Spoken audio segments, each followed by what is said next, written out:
Sdružení Umaruš, jež je součástí souboru Stázka, zaspívalo v kostele svatého Jiljí lidové písně zdejšího kraje v češtině a na počest vzácné návštěvy také v Egerlandštině.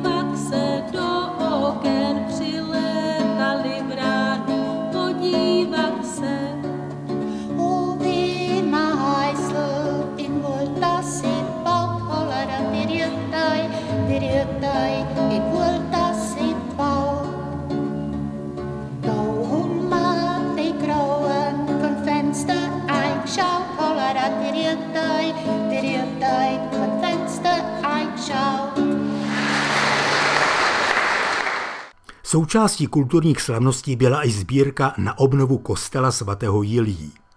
Vlastníkem kostela je řád premonstrátů.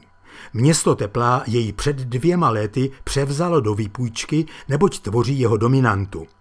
Rozhodli jsme se tuto dominantu obnovit a zkrášlit. Před 2 lety jsme zpracovali projekt na obnovu kostela a v letošním roce zásluhou Ministerstva kultury v rámci regenerace městské památkové zóny jsme obdrželi částku 950 000 korun.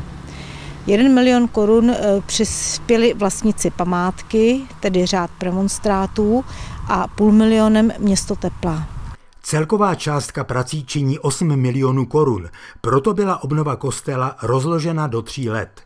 V letošním roce bude opraven presbytář, věž a západní strana.